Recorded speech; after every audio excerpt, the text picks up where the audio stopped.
Confidence Show, a podcast for female entrepreneurs with big dreams who want to create deep-rooted self-confidence and run their business on their own terms. I'm your host, confidence coach Rebecca Hawkes, and I believe you have what it takes to create the success you dream of. Hi everyone, welcome back to The Confidence Show with me, Rebecca Hawkes. I hope you guys are well. I hope you enjoyed last week's episode. I don't know if you'll be able to notice, but I'm a lot more cheery today than I was when I recorded the anxiety episode. And in actual fact, when I recorded the anxiety episode, I'd planned to record 4 episodes in that day. I'd scripted them, and again, I don't know if I have to keep explaining myself. I mean, I know that I don't, but when I say script, I obviously don't write out every single thing that I'm going to say, but I give myself bullet points to kind of keep me somewhat on track. But I'd scripted 4 episodes, and I was going to record all 4 of them, but with the anxiety one, I felt like I went into so much detail. I was having a really anxious day anyway. By the end of it, and it was, I don't know what it was, I've not edited it yet, but I'm not sure what the time was after editing, but recording it was like over 45 minutes, I think. It was like 46, 47 minutes, so it was quite a long one. It was quite exhausting, so I think I just stopped work after that, to be perfectly honest. Yesterday I took the entire day off. I hadn't planned to, but I was struggling a lot yesterday, like the most that I have struggled for a long time. I was very sad. We'd had some really sad news. I'm not going to go into it because it's not my news to share with other people, but I'd had some really sad news from one of my friends, and it was just a lot on top of the situation, on top of the anxiety, on top of everything that was going on. So on Friday I was just like, Thursday I was like, do you know what, I can't life today. I can't adult, I can't life, I can't do anything. So I spent, apart from, I had a bath for about an hour and a half, got up and had like a Radox bath salts bath because I'd done yoga the night before and was struggling from that. I had a bath, and then I got out of the bath and I was like, do you know what, I'm just not going to do anything today. So I got back into bed and I spent the day just watching stuff. I think it was Real Housewives of Beverly Hills was the main thing. I also had a splitting headache that I couldn't get rid of from the night before, and yeah, all through the day, every now and again I'd get this little voice going, well, you should really be doing this because you're a business owner. And I was like, nah. I am a person before I'm a business owner. I need to look after myself right now. So I spent the day in bed. In the evening, I spoke to one of my best friends. We spoke for like an hour and a half, him and his girlfriend. We were chatting for ages, and that was so nice because I went to stay with them in January, and we'd messaged back and forth, but I hadn't spoke to them properly since then. So we had a good catch up. And that felt really nice as well, because when I'm anxious, I do tend to shut myself away from the world, which makes it so much worse. So yeah, it was wonderful to chat to them. And then this morning, we're on a Friday now, so we're Friday the 3rd. I don't know when this is going out, in a couple of weeks' time. On Friday the 3rd, this morning I did a little bit of work, and then I've just done some meditating, done some yoga. I'm just trying to be really nice to myself, and I think what's really important is when you are struggling and you know that you need to take a break. This is a trap that I fall into many times. I will take a break and I'll be like, right, fine, I'm just going to take the day off. I'm going to do nothing, and I will take a couple of hours, or I'll take a day off, and I'll feel better. So I'll be like, right, okay, I've got to cram everything in now, and now I've got to catch up on everything that I've missed, and I've got to put loads back on my plate again. But that obviously has a terrible effect, because then you just go back to where you started because you've overwhelmed yourself. And this is something that I'm so guilty of. So this morning I was like, do you know what? I'm not gonna jump straight up. I'm not gonna jump straight into work. I did my yoga. I had my breakfast. I finished watching the episode 3 of the Tyson Fury, the Gypsy King documentary that was on ITV about him, because I'd watched 2 episodes last night. Really enjoyed that actually. And then after that, I sent an email to the people on my audience, the people on my email list, sent an email to them, did a little bit of client work, and then I was like, do you know what? I'm quite tired, to be honest. So I had some lunch and then did nothing again for a few hours. And there is part of me, there's always going to be part of you that's like, oh, I feel I should be doing this and I should be doing that, and you get that guilt of, oh yeah, but I haven't done these to-dos now. But let's be honest, like what's the rush? Rome wasn't built in a day. We don't need to achieve all our goals within the first quarter of the year. We don't need to keep putting this pressure on ourselves. So done that, and then now I've just been responding to some emails. I had some responses back from my email this morning, so I've been responding to those. And yeah, written an Instagram post that's going to go out tonight, and now I'm recording this episode, and depending time wise I've got to go and pick my mum up from work because she works for the NHS, so she's still working at the moment. I'm going to go and pick her up from work, and then I don't know, I might get another episode recorded, I might not. Again, I'm just not going to beat myself up about it, and I want you to not beat yourself up about it either. So that's where we're at, feeling a lot better. Today, I really want to talk to you about choosing what you believe in and changing your story so that you can move forward. And it's quite, I don't know whether it's an easy topic to understand or whether you know what I mean, but to give you some examples, I'm going to share a couple of my stories and a couple of the new beliefs that I have given myself recently. And I say recently, this has been within the last 3 months. Because I think it's important. We all have lots of beliefs. We have good beliefs, we have limiting beliefs, we have beliefs that we've picked up from elsewhere, that we've been brought up to believe. And there comes a point where you do have to kind of address, is this my belief or is it somebody else's? And you get to choose what you believe. So one of the beliefs that I've recently decided is mine is that I always find money on the floor. So whenever I go out, I believe that I will always find money on the floor. And you know what?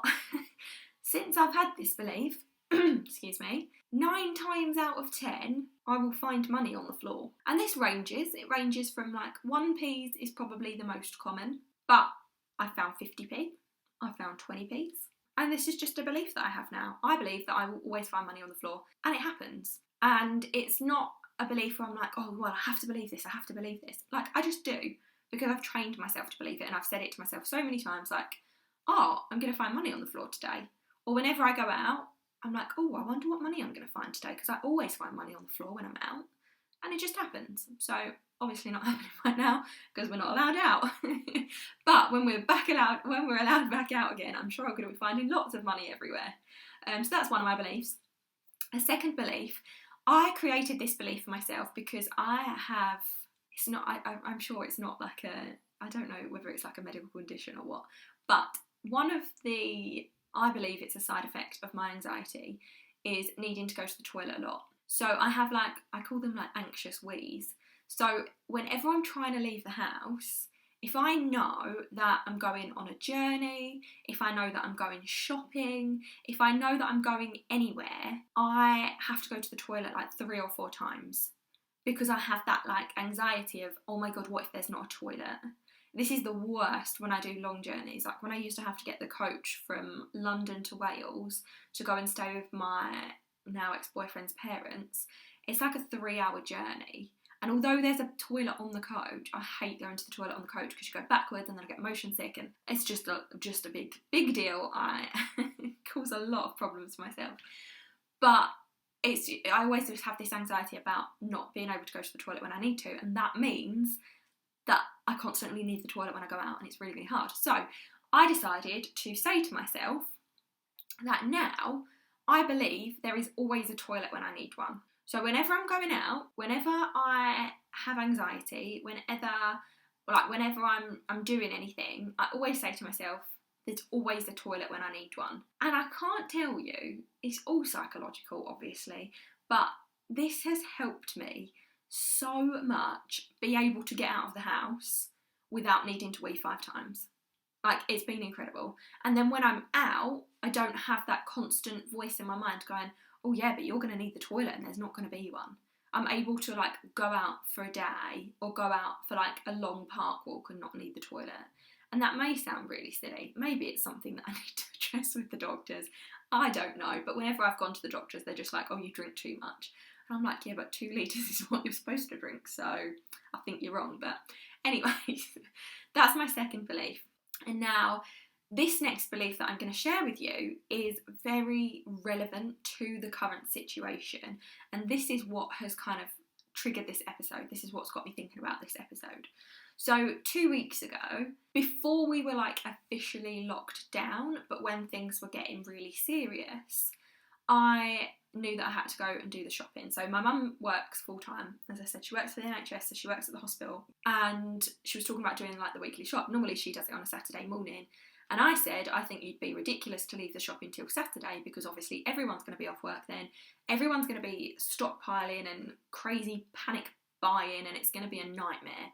So I'll go and do the shopping on the Friday morning so that it's not that horrific for you. And I went into this and I said to myself before I go, I was like, do you know what? I think this is going to be such a good experience. I was like, the shops are going to be full of everything that I need. It's going to be peaceful. I'm going to go along. I'm going to enjoy the experience, because I love supermarket shopping anyway. I think it's from living on an island for so long where there wasn't a proper supermarket. Where I lived before, when I first started my business, there was like there'd be like, I suppose the equivalent of like a Tesco Extra, like a really small, or like a garage shop. It's where you go in and there'd be like your basics and there'd be some stuff, but it's not like the giant supermarkets that we get over here. So I used to miss that, and I was so used to like going to the shops and never being able to get what I wanted. Now when I shop in the UK, it's amazing, because every time I go in, I'm like, oh my god, this is so much fun because I can get everything. So I enjoy shopping in the supermarkets anyway. There was a lot of anxiety around the situation, but I told myself that I was going to have a really nice, pleasant shopping experience, despite the chaos, despite the fear, despite the anxiety. I was going to go and it was going to be really enjoyable. And the first thing that happened when I stepped out the car was I found 2p on the floor. Because I always find money wherever I go. I always find money on the floor. So I found 2p on the floor, picked that up, put it in my pocket, said the whole, see a penny, pick it up, all day long, you have good luck. Because I always say that afterwards, and I always like express gratitude for the money that I found. That is all to do with like law of attraction and the woo kind of stuff. If you've read anything by Denise Duffield Thomas, you will know what I'm talking about. So yeah, stepped out the car, picked up the money, and I went and got a trolley, and then I went into the supermarket, and there was a lot of other panicked people around. Not like that desperate panic, but you could tell that people were on edge. And I just went in, I had my headphones in, and I just mooched around and I got what I needed. I didn't panic buy, I didn't stockpile. The only thing I bought a lot of was wine, but there was a lot of wine on the shelf. So I knew that I wasn't taking from anyone else. But wine is important, right? Like, come on, we all need something to keep us going during the lockdown. So yeah, I went and I really enjoyed it. It took me 4 hours altogether, because I went to Lidl first and then I went to Tesco's. Mum normally does Aldi and Tesco's, because I can't, do you know what, honestly, it's a complete sidetrack here, but I can't get over the price difference between Lidl and Tesco's. Like, I went into Lidl and filled up my trolley with everything that we needed, and I got to the till and I was like, oh my god, I am dreading how much this is going to come to, because there is so, like, my trolley was overflowing. I had only got a small trolley and I should have got a bigger one, but I was like, there is so much here, I'm dreading how much it's going to come to. £53, and I was like, wow. I was like, that's actually really, really good, considering the amount of stuff I've got. So amazing. My friends have been telling me about Lidl for years, but I've just never been. So yeah, I went to Lidl and then I went to Tesco's, and the whole experience took me about 4 hours altogether, from door to door, and unpacking the shopping as well. But the whole time I'd said to myself, I believe that this is going to be a positive experience. And in the car drive there, the whole time I was driving, I was like, I'm going to have a really good time. I'm gonna take things slowly. It's going to be peaceful. I'm going to be calm. It's going to be an enjoyable process. And I said that to myself, and the whole time it was. And this is really what I want to share with you, because you get to choose your beliefs.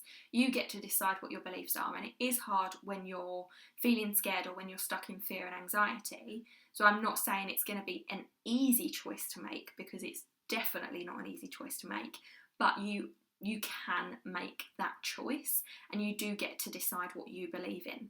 So I really want to encourage you to kind of try this out at some stage. So think about a belief that you would like to have, and by all means take like the finding money on the floor one, keep saying that to yourself. And what I really don't want you to do is be like, oh, I believe that I always find money on the floor, and then go out one day and not find money and be like, oh, well, that's rubbish.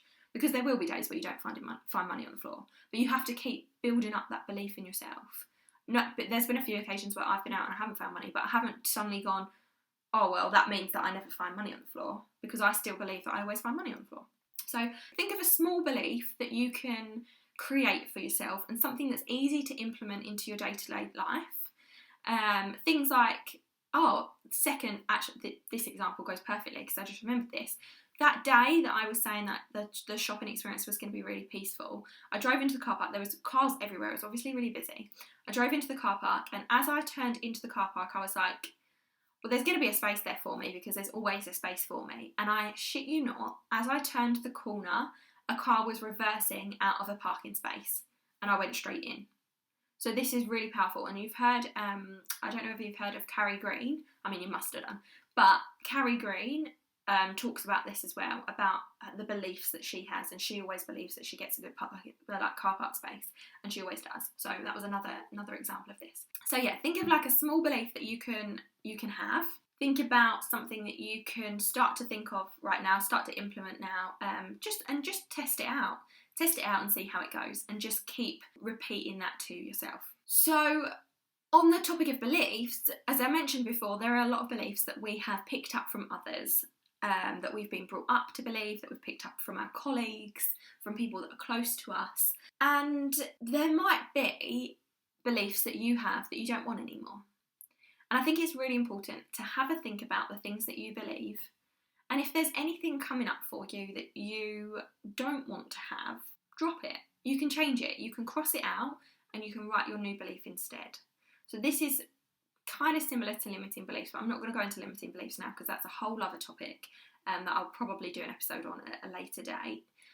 But for example, if you say that selling is sleazy, like my mum's always talked about salespeople, like whenever, when you go out and you go to the shops and there's people like handing out leaflets or trying to sell you stuff, and it's like icky and you don't like it, like that has led to me believing that selling is bad, and that selling is sleazy and icky, and it's not a nice thing to do. This is obviously a massive problem when you have a business, because you have to sell yourself, you have to sell your services or your products. And it took a long time for me to reframe that belief. But I changed that belief from selling is sleazy to selling is serving. And I put the emphasis on that serving. And now I don't believe that selling is icky. I believe that there are icky ways to sell, but selling itself isn't a sleazy thing to do, because when you sell your services and your products, you're helping people, you're serving people. That's why you started your business in the first place. And if you don't sell, you're doing yourself a disservice. You're doing other people a disservice, because you're not offering what can really help them. So that's just an example of a belief that I had that I changed, and the new belief that I now have. So the kind of last point that I want to talk about is changing your story. So this is very similar to beliefs, but this is kind of a process that I have used with previous clients. So for a while I had an online program to help you overcome your visibility fears. And in part of that program, we looked at switching your story. So changing the story that you were telling yourself. And I actually shared this on Monday. I had my first coaching and co-working session. And one of the ladies that came along has this fear of being visible and showing up and worried about what people are thinking. And I went back to this process that I used. So that's what made me think of it today. I went back to this process that I used with my clients and spoke to her about it, and she found it really helpful. So I want to share it with you to help you kind of change your own story. If you've got anything going on in your mind, you can follow this process, and it will help you change that story that you've got, and it will help you write your new story. And your new story is now what you can follow. So for example, I'll give you an example because I find that's the easiest way to explain things. Let's say you are scared of being visible because the story you're telling yourself is that people are going to be judging you. And people are going to be questioning you or just judging what you say, how you look. So your current story is people are judging me, but we don't want that to be your story. So you need to think about what you want your story to be. So for an example here, it could be, my audience really resonate with what I have to say. Okay, so you're kind of tapping into what you want. So my audience really resonate with what I have to say. That's a lovely story to have, because when you then go to show up, if you say to yourself in your head, like, my audience really resonate with this, it's going to be easier to share that story. Whereas if you're saying to yourself before you show up on lives or on video or sharing a post online, if your story is people are going to judge me, then it will be really hard to get your message across, and it will be really hard to share what you really need to share. Whereas if you say, my audience really resonate with everything that I say, it's going to be so much easier to get your story out there, or to like get your message out there. So first of all, you have to uncover the story you're telling yourself. So in this example, it's people are going to judge me. Then you decide what you want your new story to be, and that is, my audience really resonate with everything I have to say. Once you've got those two things, you need to write them down. So write down your old story, and then write down underneath your new story. Once you've got them both there, I want you to get a big, thick black marker. It doesn't have to be black, but I mean, black just erases everything, doesn't it? So get a big, thick marker and cross out your old story. So you're literally saying, okay, this isn't mine anymore. Crossing it out. And then you need to repeat your new story daily. So you can write it out 10, 15, 20 times, or you can just repeat it in your head as if it's an affirmation. But you just need to constantly be repeating that new story to yourself. And when you find your old story reappearing, repeat that exercise of writing it down and crossing it out and saying, this isn't my story. So that's a really quick example of the switch your story process. If you would like the full in-depth training, I did a 30-minute Facebook training on this, and I think I've shared the workbook that my clients had in the Eliminate program. If you'd like that video training of the process, the full process, because there is a little bit more to it, then just, I don't know, DM me on Instagram. That's probably the best way. Send me a DM on Instagram and say, hey, I would love your Switch Your Story video training, because I've got it on YouTube, but it's been a long time since I've shared it with anyone, so I can't remember the entire process. That's a lie. I know there's a lot more to it, but this is like a very basic version of it, because we dive into kind of the physical things that you can do as well to prevent that story from even coming up in the first place. So the key takeaways from today's episode are, you get to choose your own beliefs, and whatever you believe will be true. And then change your story using the simple switch your story process. So again, message me if you would like that training. So I hope what I've been talking about has been helpful for you. Today's homework, I've kind of already spoke about it briefly, but today's homework is to have a think about a belief that you currently have that isn't serving you. I mean, that's a massive lie, isn't it? Because I haven't said this to you at all yet. Okay, so today's homework is to think about a belief that you currently have that isn't serving you, and follow the process I just shared to change that story. So write out your old story, your new story, cross out your old story, and start to repeat this new story to yourself. When you've done that exercise, I would love it, and I say this, I genuinely mean this, I would love for you to come over to Instagram and tell me how you feel about your new beliefs. If you don't want to share it in a post or on your stories, that's absolutely fine. Come and DM me and just say, hey, I did this exercise, I really found it helpful, or hey, can I have you switch your story training, or hey, this process isn't working for me, can you help me with it, because I'm struggling. I'm here to help you, so please do come over and send me a message and I will help you as much as I can. Don't forget that I have my Big Vision freebie in the show notes for you. So my Big Vision is a workbook that I created to help you get clarity on your vision. This is going to be helpful at the moment with everything that's going on. A lot of us, myself included, can feel really disconnected from our big vision. So this workbook will help you work through it again and help you kind of feel motivated to keep going, even when times are tricky. And if you've enjoyed this episode and listening to me again, then I would love for you to subscribe so that you get the new episodes as they come out. And if you really, really, really enjoyed it, I'm hoping that you do, then I would be super grateful if you left me a review on iTunes. Please and thank you. I hope you've enjoyed this episode. I will speak to you again next week, and see you later. Thanks so much for listening to The Confidence Show with me, Rebecca Hawkes. If you enjoyed this episode, I would love for you to hit subscribe and leave me a review telling me what you thought.